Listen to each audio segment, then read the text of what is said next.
네, 말씀으로 만나주시는 예수님이라는 제목으로 함께 말씀 같이 나누도록 하겠습니다.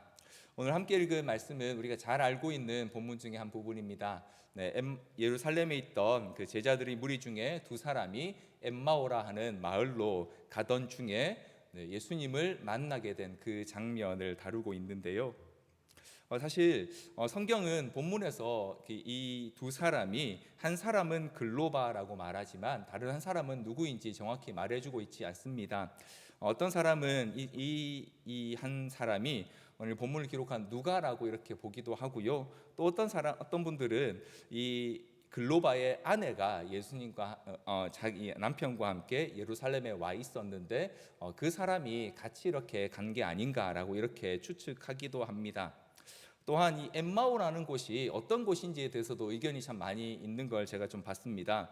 이곳이 정말로 그 제자들의 어떤 고향이어서 그들이 돌아가는 중이었는지, 아니면 예루살렘에 있는 게 좀 여러 가지로 좀 그래서 그들이 익숙하게 잘 다니던 한 마을로 이렇게 가는 중이었는데 그게 엠마오였는지 정확히 그들의 성경이 말해주지 않기 때문에 우리는 추측을 해볼 뿐입니다.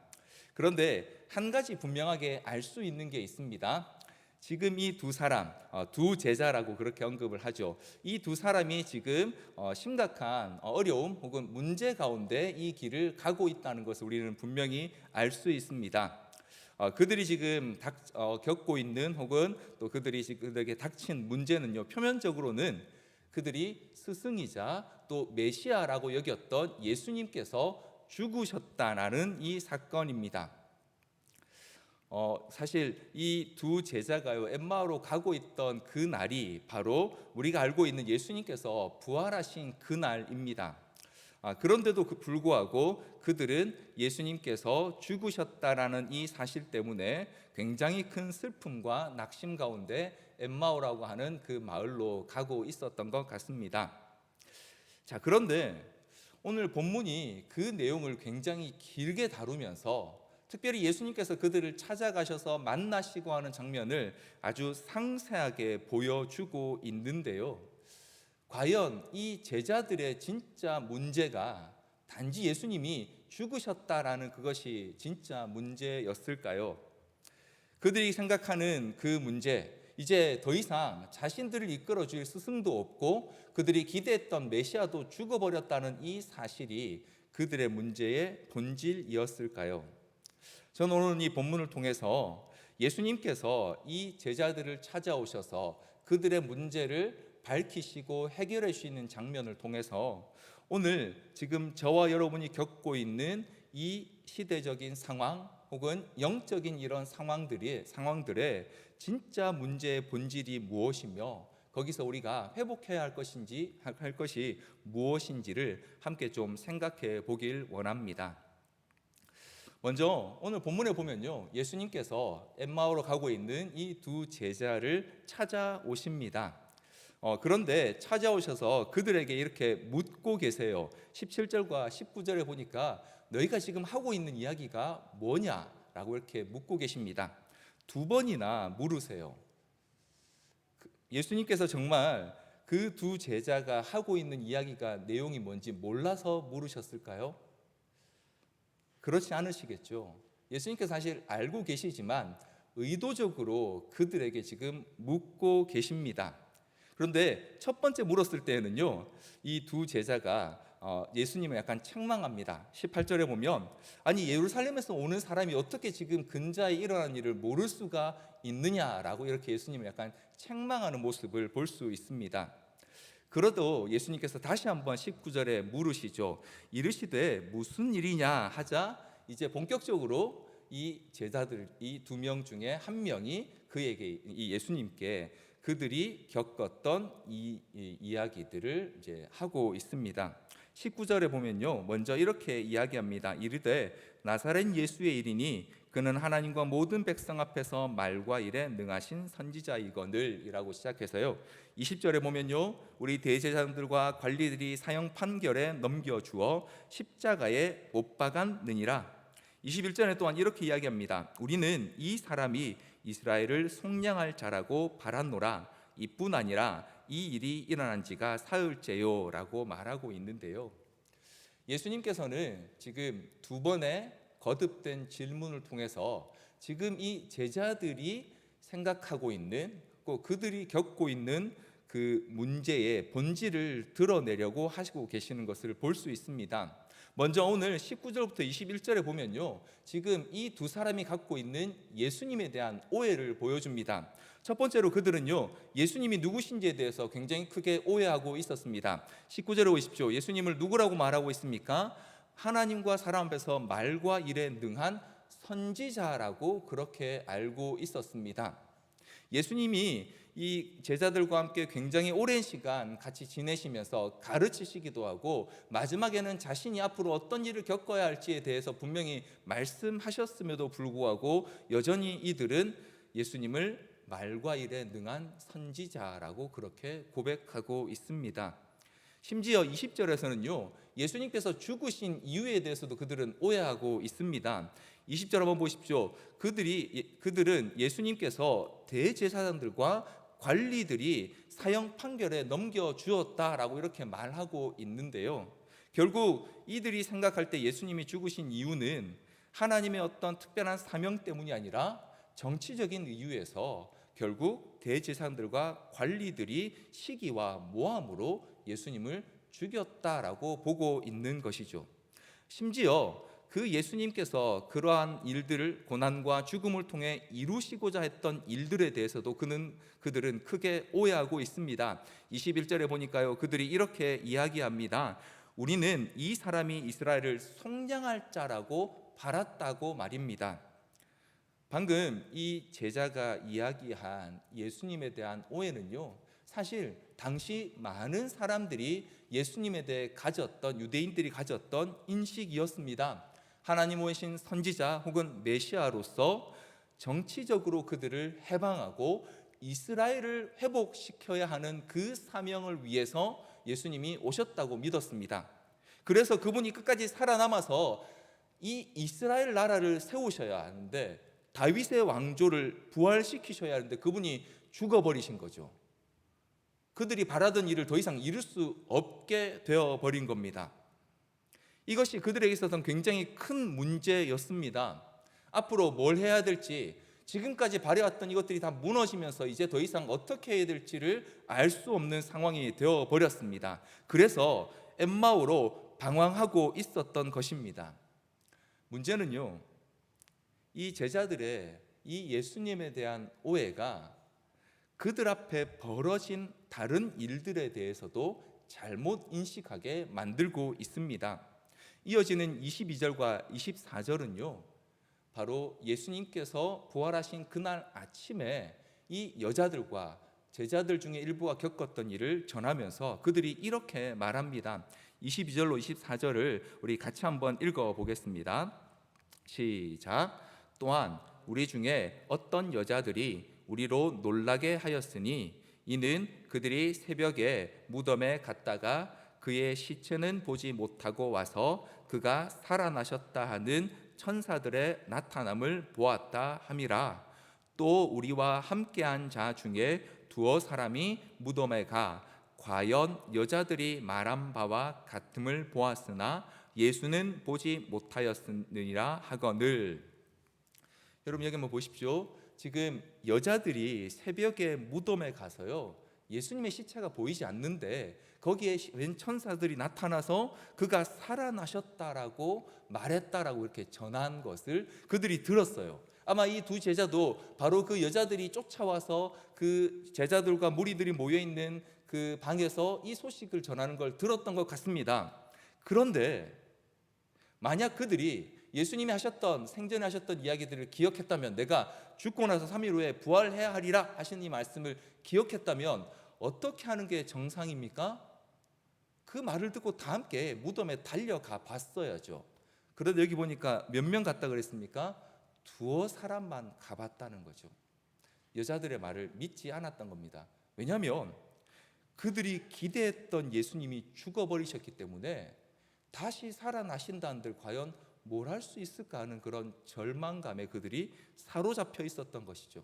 그들이 갖고 있던 잘못된 인식이 이 현상으로 나타난 그들 앞에 벌어진 일조차 제대로 볼 수도 들을 수도 없게 만들었던 것입니다. 심지어 그 제자들 중에 두어 사람이 갔다 와서 실제로 예수님의 시체가 없어졌다라고 말하는 것도 그들은 제대로 믿지 않았던 것 같습니다. 왜냐하면 그 말을 듣고도 지금 이 둘은 어디로 가고 있습니까? 엠마오로 가고 있습니다. 예루살렘에 남아있지 않았고요, 예수님의 시체가 어디 있는지 찾거나 하지 않고요, 지금 엠마오로 가고 있었습니다. 그들이 갖고 있었던 예수님에 대한 기대 혹은 오해가 그들 눈앞에 펼쳐진 사실도 제대로 볼 수 없게 만들었고요, 그들에게 전해진 그 소식도 바로 들을 수 없게 만들었던 것입니다. 그들이 갖고 있었던 오해, 그리고 그 오해 때문에 생겨난 이 엄청난 문제라고 생각하는 상황에 그들은 사로잡혀서 제대로 들을 수도 볼 수도 없는 그런 사람이 되었던 것입니다. 그래서 본문 16절은 그들의 상황을 이렇게 표현하고 있습니다. 우리 16절 말씀 같이 한번 읽어보겠습니다. 시작. 그들의 눈이 가리어져서 그인 줄 알아보지 못하거늘. 눈이 가려져서 지금 자기들과 함께 가고 있는 그분이 예수님이라는 사실을 못 알아봤다는 거죠. 이렇게 생각해 볼 수 있습니다. 예수님이 십자가에서 모진 고난을 당하셨잖아요. 그래서 얼굴이 좀 더 초췌해지시고 혹은 좀 더 마르시거나 해서 얼굴이 조금 평소 같지 않으셨을 수 있습니다. 그러나 적어도 이 제자들은 그 예수님을 알아봐야 하지 않을까요? 그런데 오늘 16절에 보니까 눈이 가리어져서 그인 줄 알아보지 못했다라고 말합니다. 여기서 이 가리워졌다라고 되어 있는 이 단어가요, 이 성경 원문에 보면 사로잡혔다 혹은 갇혔다라는 뜻으로 쓰입니다. 다시 말하면 지금 이 제자들, 이 두 사람의 눈이요, 자기들의 상황 혹은 자기들이 생각하는 그 큰 문제에 사로잡혀서 보아도 볼 수 없는 눈이 되어 버린 겁니다. 우리도 가끔 그런 일을 겪지 않습니까? 내가 어떤 일을, 그 소식을 듣는데 눈이 캄캄해져서 아무것도 안 보이더라. 가끔 우리 그렇게 표현하지 않습니까? 혹은 반대로 너무 좋아하는 사람을 딱 보면 주변은 아무것도 안 보이고 그 사람만 보이더라, 이런 표현도 가끔 쓰지 않습니까? 우리의 생각에 사로잡힌 우리의 눈은요, 제대로 볼 수 없게 될 수 있다는 것이죠. 그래서 지금 이 제자들은요, 자기들의 생각, 자기들이 생각하는 이 문제, 그리고 자기들 앞에 펼쳐진 이 엄청난 일 때문에 자기들이 그렇게 신뢰했던 메시아라 생각했던 예수님이 죽어버리신 일 때문에 예수님이 눈앞에 계신데도 알아보지 못했던 것입니다. 그리고 그런 그들에 대해서 예수님께서는 25절에 보니까 이렇게 평가하셨습니다. 25절 제가 한번 읽어드리겠습니다. 이르시되 미련하고 선지자들이 말한 모든 것을 마음에 더디 믿는 자들이여. 미련하고 더디 믿는 자들이여 라고 말하고 있습니다. 여기서 미련하다는 게요, 너희 왜 이렇게 잘 모르니 혹은 기억을 못하니 이런 뜻이 아니고요, 원문으로는 어리석다는 뜻입니다. 똑같은 단어를요, 바울은 갈라디아서 3장 3절에서 그 말로 쓰고 있습니다. 너희가 이같이 어리석으냐, 성령으로 시작하였다가 이제는 육체로 마치겠느냐라고 하는 단어에 이 어리석다라는 단어가 바로 예수님께서 미련하다라고 하신 이 말입니다. 다시 말하면 지금 이 제자들이요, 자기들의 그 생각과 모든 그 불안과 어려움 때문에 완전히 꽉 차서 더 이상 이전의 것들을 생각하지도 못하는 어리석은 상태가 되어버린 겁니다. 심지어 더디 믿는 겁니다. 더디 믿는다는 건 천천히 믿는다는 뜻도 되지만요, 제대로 믿지 않는다는 거죠. 혹은 자기 생각대로만 지금 받아들이고 있다는 것입니다. 선지자들과 또 예수님께서 하셨던 그 말들을 그들은 더 이상 자기들의 생각대로만 받아들이고 있었기 때문에 예수님께서는 그들에게 미련하고 더디 믿는 자들이라고 그렇게 말씀하고 계십니다. 사랑하는 성도 여러분, 오늘 우리도 이와 같은 때에 빠질 수 있습니다. 이 두 제자와 같은 상황에 설 수 있습니다. 우리 눈앞에 문제가 너무 커서 혹은 내가 생각할 때 지금 이 상황들이 너무 어려워서 실제로 저와 여러분은 굉장히 어려운 시기를 지나가고 있습니다. 코로나 때문이기도 하지만요, 실제로 우리가 믿는 자로서 살아가기에 점점 현실이 어려워지는 것도 사실입니다. 뿐만 아니라 경제적으로나 많은 면에서 우리에게 어려움이 닥쳐오고 있는 것도 사실입니다. 그런데 바로 그런 상황 가운데 있을 때 우리는 때로 그 상황이나 혹은 문제 때문에 우리의 눈이 사로잡혀서 주님을 바로 보지도 못하고 또 우리 앞에 있는 것들을 바로 받아들이지 못하는 상황 가운데 들어갈 수 있다는 것이죠. 바로 이 제자들처럼 말입니다. 주님이 찾아오셔도 부활하신 그분이 바로 자기들 앞에 있어도 보지 못하는 그런 상황 가운데 우리도 들어갈 수 있다는 것입니다. 자, 그러면 어떻게 해야 그 상황에서 우리는 빠져나올 수 있는 걸까요? 오늘 제자들을 그 상황에서 빠져나오게 하시는 이 예수님의 방식을 좀 우리가 한번 자세히 들여다볼 필요가 있습니다. 먼저는 예수님께서요, 이 제자들에게 말씀을 가르치시는 것을 볼 수 있습니다.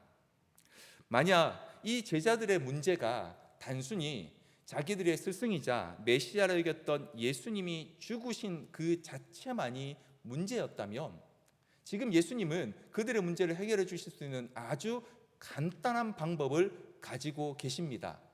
그게 뭘겠습니까? 바로 자기를 보여주시기만 하면 됩니다. 야, 내가 지금 살아있잖아. 나 부활했거든? 한번 보여주시는 것만으로도 그들이 생각하는 그 문제라고 하는 것은 바로 해결될 수밖에 없는 그런 자리에 예수님이 지금 계십니다. 그런데 예수님은 자신을 보여주시지 않습니다. 어떻게 하시냐면요, 그들에게 성경에 쓴 바 자기에 관한 것들을 자세히 설명해 주고 계십니다. 왜냐하면 예수님께서 보신 그 제자들의 진짜 문제는요, 메시아로 여겼던 예수님이 죽으신 게 아니고요, 앞서 예수님이 그들에게 책망하셨던 것처럼 그들 마음에 말씀을 깨닫지 못하고 믿지 못하고 있는 그것이 바로 진짜 문제라고 보셨기 때문입니다. 특별히 그들의 눈이 문제에 사로잡혀서 전혀 말씀에 반응하지 못하고 또 말씀하시는 말씀에 대한 것들에 전혀 그것들을 따라 행하지 못하는 그것이 그들에게 가장 큰 문제라고 보셨기 때문에 예수님께서는 자기를 보이시는 것을 통해서가 아니라 모세와 선지자들이 기록한 글에서 예수님에 대한 그 내용들을 그들의 마음에 가르쳐 주셨고요, 그리고 그럴 때 그들의 마음이 열려지는 것을 우리는 볼 수 있습니다. 뒤늦게서지만 32절에 보니까요, 그들이 그런 예수님의 말씀을 들으면서 우리에게 성경을 풀어주실 때에 우리 속에서 마음이 뜨겁지 아니하더냐라고 하는 그 반응을 그들이 보이는 것을 우리는 뒤에서 볼 수 있습니다. 사랑하는 성도 여러분, 예수님께서는요, 자신을 보이시는 기적 혹은 경험이나 체험으로서가 아니라 하나님의 말씀으로 그들의 마음의 문을 여셨습니다. 말씀을 깨닫게 하시는 것을 통해서 그들의 마음이 뜨거워지게 하셨는데요, 이렇게 마음이 뜨거워진 제자들이 보인 반응이 있습니다. 28절로 29절에 나오는데요, 우리 28절 29절 같이 한 번 더 읽어보겠습니다. 28절 29절 같이 읽겠습니다. 시작.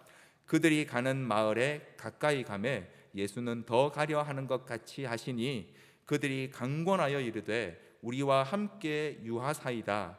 때가 저물어 가고 날이 이미 기울었나이다 하니 이에 그들과 함께 유하러 들어가시니라. 예수님께서 그들의 마음을 뜨겁게 하시는 걸 그들이 뒤늦게 알았지만 이 제자들 마음에 뭔가 새로운 감각이 일어난 것 같습니다. 지금 이분이 누군지는 잘 모르겠지만 어쨌든 이분을 좀 우리가 붙잡아야겠다는 그 마음이 생긴 것 같습니다.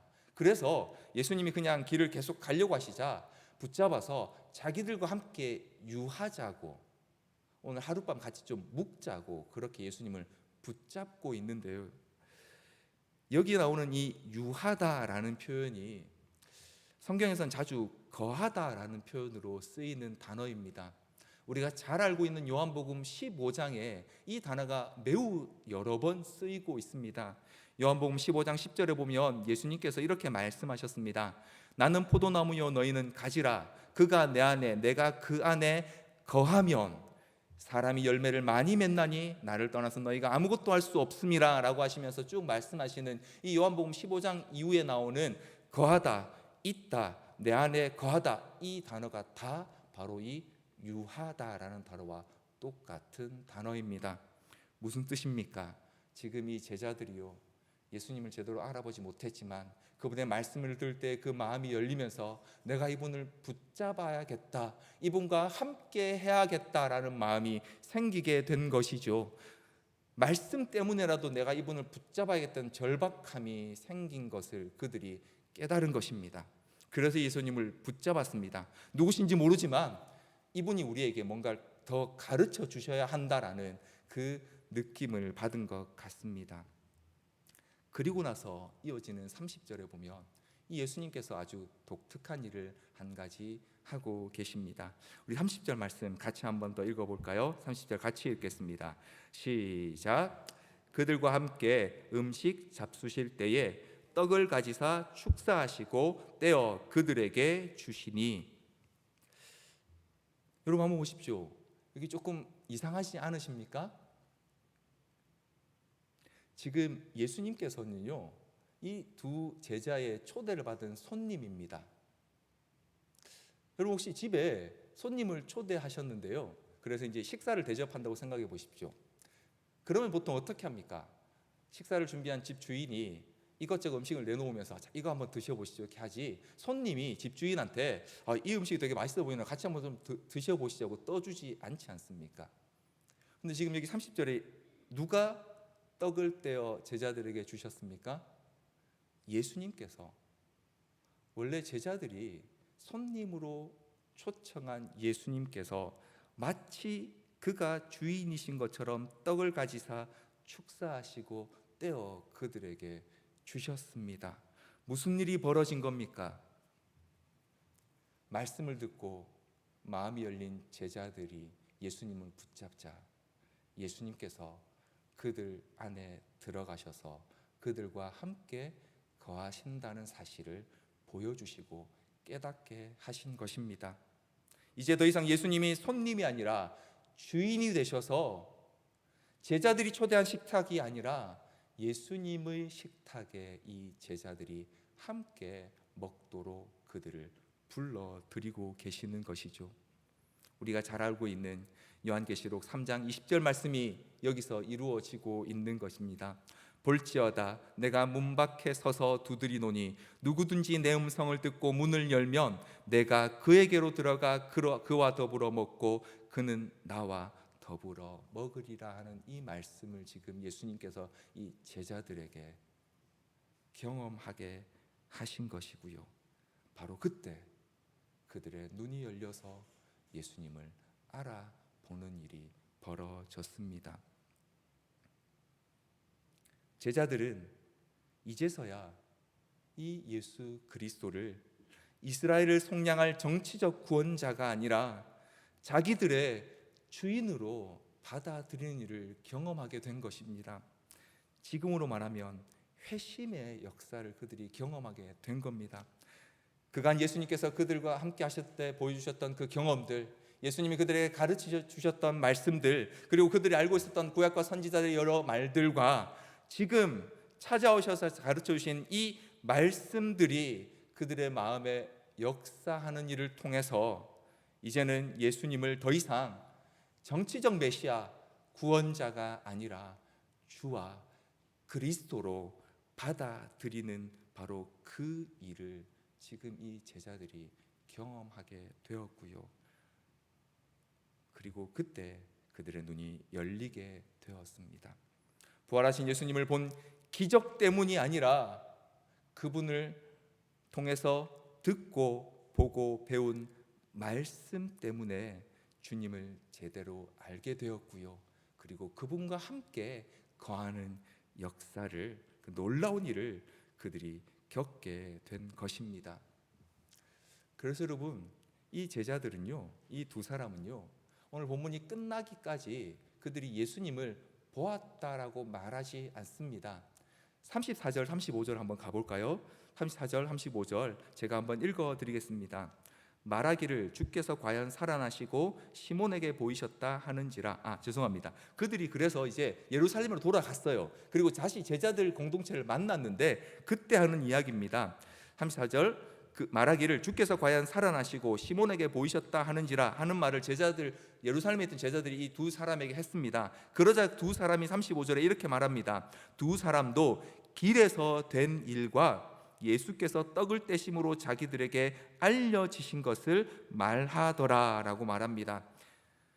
그들이 길에서 예수님을 만났는데 못 알아보고 예수님이 자기들에게 말씀을 가르쳐 주실 때 마음이 뜨거워졌던 바로 그 일과, 그리고 떡을 떼실 때에 자기들에게 알려지신 것을, 34절에는 시몬에게 보이셨다고 했는데요, 자기들에게는, 이 제자들에게는 보이셨다라고 하지 않고 자기들에게 알려지신 것을 말했다고 말합니다.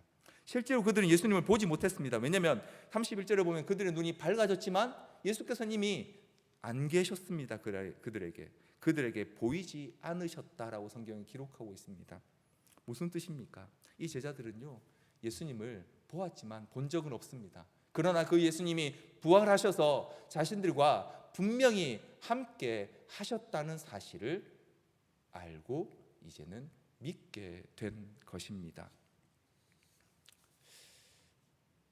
말씀을 좀 정리해 보겠습니다. 오늘 본문은요, 예수님께서 이 제자들이라는 문제를 다루시는 모습을 보여주고 있습니다. 제자들의 문제는 표면적으로는 자신들이 믿고 있던 메시아가 죽었다라는 문제처럼 보였지만 사실은 그들은 예수님이 누구신지 제대로 알지 못했다는 것이 진짜 문제였습니다. 그래서 그들은 분명히 보여지는 것도 제대로 보지 못했고 들려지는 것도 듣지 못했습니다. 그리고 더 중요한 건 예수님이 그들에게 가르치셨던 그 말씀들이 하나도 그들에게 기억되거나 그들의 길을 깨닫게 하는데 아무런 도움으로 그들이 삼고 있지 못했다는 것이죠. 그래서 그들은 엉뚱한 길로 가고 있었습니다.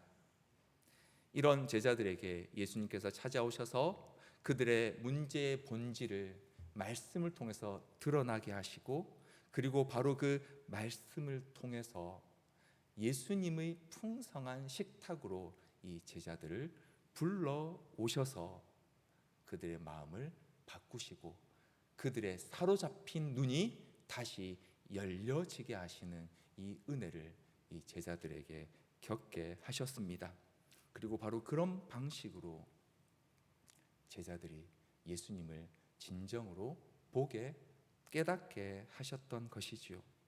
마찬가지로 오늘 저와 여러분에게도 부활하신 예수님께서는 그분의 몸이 아니라 그분의 말씀을 통해서 지금도 우리를 찾아오고 계십니다. 예수님께서 우리에게 만나주시는 방식은요, 기적이나 경험과 같은 그런 제한된 방식이 아니라 예수님께서 충분히 우리에게 듣게 하신, 또 읽게 하신 그 말씀을 통해서 우리를 찾아오시고 지금도 만나주고 계십니다. 얼마 전에 예전에 제가 함께 이렇게 섬겼던 우리 청년 지체들을 2명 만난 적이 있습니다.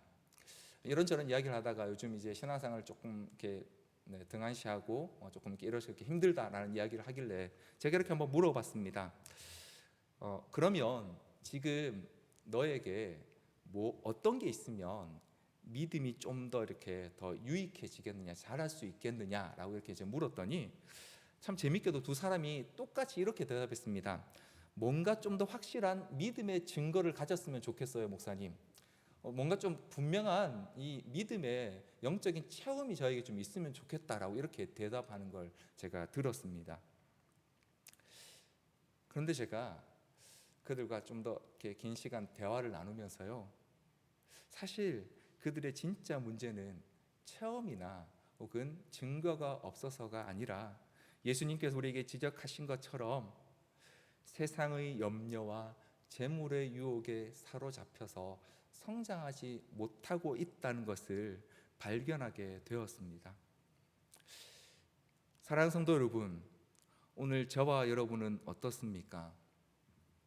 오늘 저와 여러분도 혹시 우리의 염려와 우리의 문제나 혹은 지금 우리 눈앞에 보이는 것들 때문에 가로막혀서 엠마오로 가고 있지 않습니까? 과연 우리는 우리 예수님과, 부활하신 예수님과 어떻게 만나고 있습니까? 또 오늘 저와 여러분의 삶은 말씀 안에서 주님의 그 풍성한 식탁으로 초대하시는 그 초대를 받고 또 누리고 있는 삶입니까?